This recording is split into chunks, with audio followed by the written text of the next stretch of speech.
Deixa eu te fazer uma pergunta em cima disso, né? Vamos até parar de falar no Hitler, que ele foi o Ótimo. capiroto mesmo, né? Sim. Ele foi, né? Se existe um demônio na Terra, foi ele. Mas É. recentemente, Alberic, eu não sei se você viu, teve o show do Travis Scott lá nos Estados Unidos, onde 8 pessoas morreram.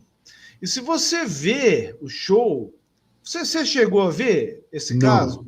Não, não vi. Esse Travis Scott é um rapper.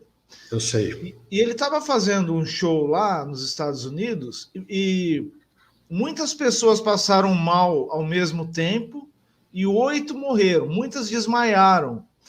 Foi assim, ao mesmo tempo. E se você olhar o palco ali, tem todo um simbolismo, parece que é um portal, é um negócio meio louco. E no e num podcast que eu estava assistindo do Daniel Mastral, ele cogitou a possibilidade daquilo ser um tipo de experimento também de hipnose coletiva, que talvez eles não quisessem que aquilo desse aquele resultado, ou talvez eles estavam testando alguma coisa. Porque 8 pessoas morreram e dezenas desmaiaram do nada, no meio do show. Pode Pode. procurar. Travis Scott. Foi no finalzinho do ano passado, se eu não me engano.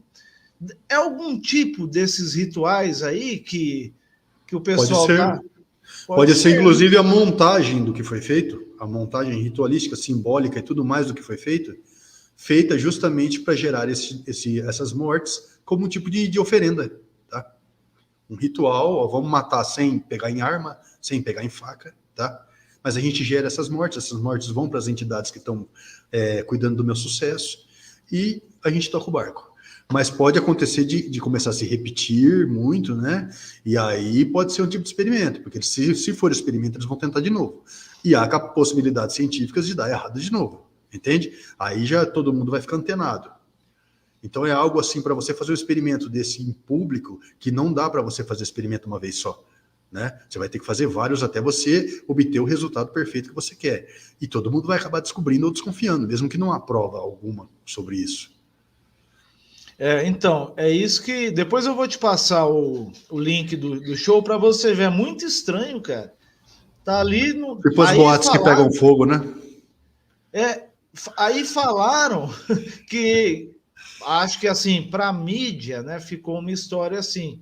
Ah, tinha algum grupo lá, uns malucos que estavam injetando drogas nas pessoas. Mas essa é uma teoria assim que eu Difícil, né? discordo. Eu Difícil de acontecer. discordo.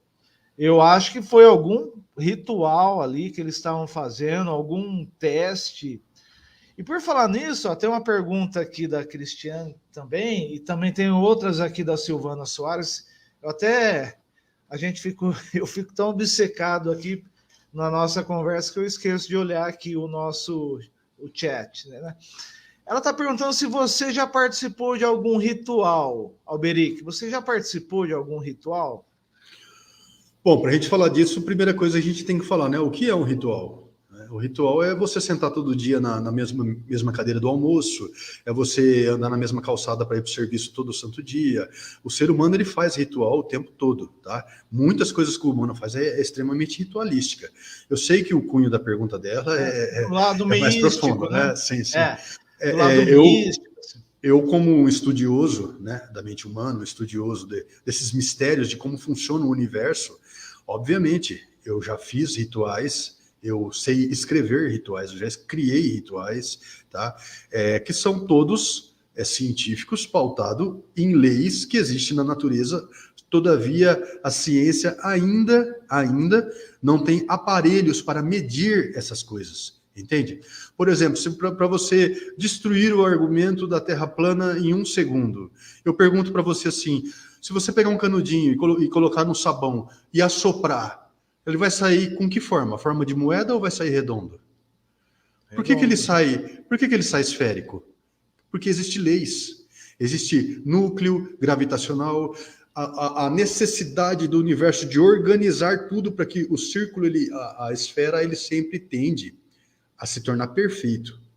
Então, essa busca do universo de deixar tudo perfeito é o mesmo tipo de força auto-organizativa que faz, às vezes, sua vida tá cheia de problema e daqui a pouco ela ia se solucionando sozinha e acabar as coisas dando certo.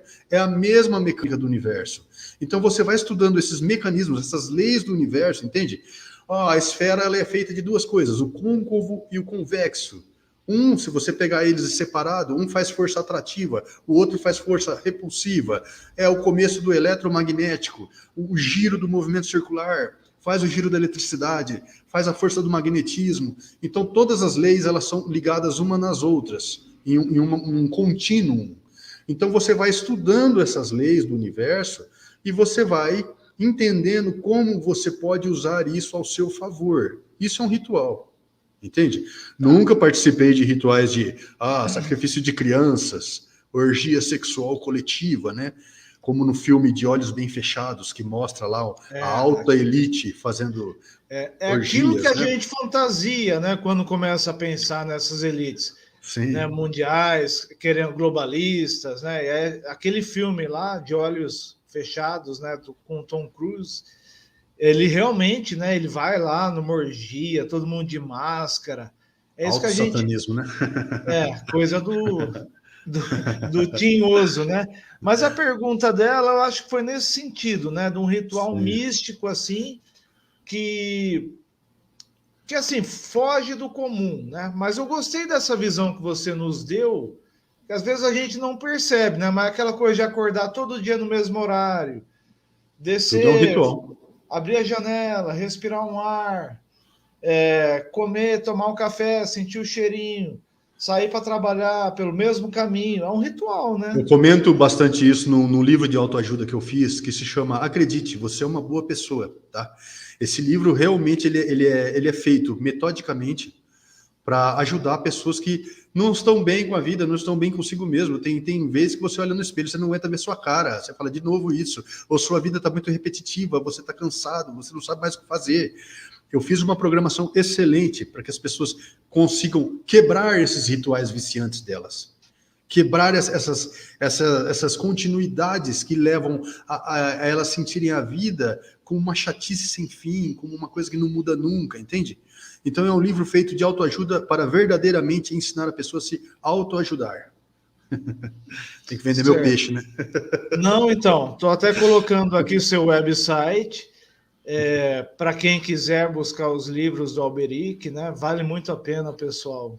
Dá para ver que o homem é uma enciclopédia, né? Incompreendido às vezes, não, Alberic? Porque eu tenho certeza que muitas vezes alguém vai assistir o nosso conteúdo, algum pedaço, e vai já falar, esses caras estão falando bobagem aí. É o tal do preconceito, né? Ninguém presta atenção nessa palavra. Preconceito. É um conceito formulado antes de você ver a verdade. O preconceituoso é um burro, entende? Exatamente. A gente tem que estar aberto, né, para ouvir, para coisas novas, para estudar. Como eu falei, eu sou cético, eu até estudo pouco, né, mas eu sou curioso. Desde que eu comecei a conversar com o Alberic, eu já falei, caramba, aqui tem alguma coisa, né? Eu quero explorar um pouquinho mais. O Xangu tem mosquito, né? Se ele topar, né? Porque às vezes você não quer se expor, né? Compra meu livro e vê o que eu penso, né? Mas você está aqui de boa vontade, eu agradeço novamente, mas não estamos terminando ainda, não. A chance aqui, de falar, maravilhosa. Olha aqui, a Silvana Soares, que é uma grande amiga nossa também, ela está dizendo, em uma cirurgia ou acidente, você morre ou entra em coma e volta durante este período e curto período de horas ou dias aqui se vê e sente e muitos não acreditam. É verdade, são aquelas experiências, né, quase morte. O EQM, né? Experiência quase morte, sim. Isso tem um canal no YouTube com vários, assim, um estudo, a gente pode considerar sério, pelo menos, né? Que você vê que é cientista, que é médico, relatando mesmo que o paciente voltou e falava, olha, vocês estavam conversando disso, daquilo, eu vi a hora que você enfiou, caiu a tesoura ali, O cara fala, é impossível, né, o cara ter visto isso. Ele estava em coma. Aquilo que eu estava falando. Eu já li muito sobre isso também. E tem médicos que estão, por exemplo, operando o cérebro do paciente ou monitorando o cérebro dele conforme o acidente, conforme está acontecendo, e prestando atenção nas sinapses deles, né? As sinapses existem as químicas e as elétricas. Então, ele está vendo que o cérebro está inativo. Vamos supor, se a pessoa estivesse ouvindo o que o médico está falando para a enfermeira, uma área específica do cérebro dele ia estar se acendendo ali, aquele pedacinho, mostrando que ele está reativo ao que ele está ouvindo. Entende? Mas não está, zero. Então, não dá para o cérebro carnal dele estar vendo aquilo. E tem gente que relata que flutua e fica perto do teto e vê eles de cima e conta o que acontece. Então, é isso que eu falo. Esse tipo de experiência é aquilo que eu disse. A experiência não pode ser abalada pelo ceticismo. Eu preciso fazer um parêntese, Rafael. O seguinte, eu fiz curso de psicologia, né? A gente começa a estudar a ciência e tal. Existe um estigma muito errado para as pessoas que começam, eu quero ser do método científico, eu quero me afastar da religião, não sei o quê. O que a pessoa faz? Existiu um consenso na época de Galileu Galilei, na época desses primeiros cientistas, né? Entrava na banheira, via que a água transbordava. Opa, o que aconteceu? Por que ela transbordou? Caiu a maçã na cabeça, né? Esses primeiros cientistas, eles queriam desvendar o universo, como eu quis, tá? Desvendar se existe Deus, isso, aquilo. Esse foi o princípio da ciência.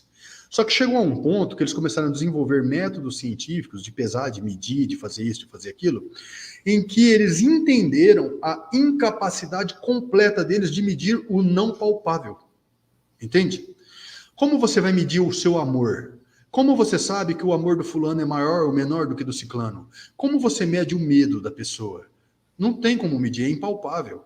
Existem alguns métodos que foram desenvolvidos nessa tentativa de medir essas coisas. Tá? Mas, então, eles entraram num consenso de falar assim, gente, vamos fazer o seguinte, como a gente não tem possibilidades, capacidades para isso, vamos chamar de ciência apenas aquilo que a gente pode palpar, medir, tocar. Tá?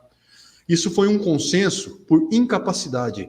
As pessoas entram nesse meio, ou acham que estão entrando nesse meio, e imediatamente, religiosamente, ela fala, não, eu sou cético e ateu. Ela já tem que vestir esse arquétipo nela, porque ela acha que ela é da ciência. Ela acha que o cientista, que a pessoa da ciência, ela tem que ser cético e ateu. E não é isso. É uma má interpretação desse acordo que foi feito pela ciência. Entende? Então, se a pessoa fala, eu sou ateu porque eu sou ligado à ciência, você já sabe, entre aspas, que ele é um certo ignorante no que ele está falando. Tá? É legal porque até o Einstein, né, que para mim foi o maior cientista da história da humanidade. Só perdendo para o Tesla. O Tesla também, né? Mas eu acho que o Einstein viajou mais que o. Ele chegou. Em questões de distâncias, sim. Ele é incrível. O cara se imaginar, né, dentro de um fóton a 300 mil quilômetros por hora. Exatamente. E descrever isso aí com a mente, ele foi fantástico. Esse é o poder da subjetividade, né? Ele foi brilhante. Mas o Einstein, no final da vida dele, ele chegou a ter uma declaração nesse sentido, que o universo tinha leis próprias e que alguém deveria ter criado essas leis. Ou seja, ele admitiu que deve haver um Deus. Que deve haver um Deus, Ele não, apesar de ser um cientista, né? Ele não Vários negou cientistas Deus. Dizem acreditar em Deus, tudo, né? Ele não negou Deus. Tem alguns que falam que o universo é um relógio sem o relojoeiro, né? É o que você estava dizendo, né? Eu acho também que a ciência não precisa necessariamente estar afastada da religião. Eu acho que as coisas podem caminhar juntas. Devem se caminhar juntas.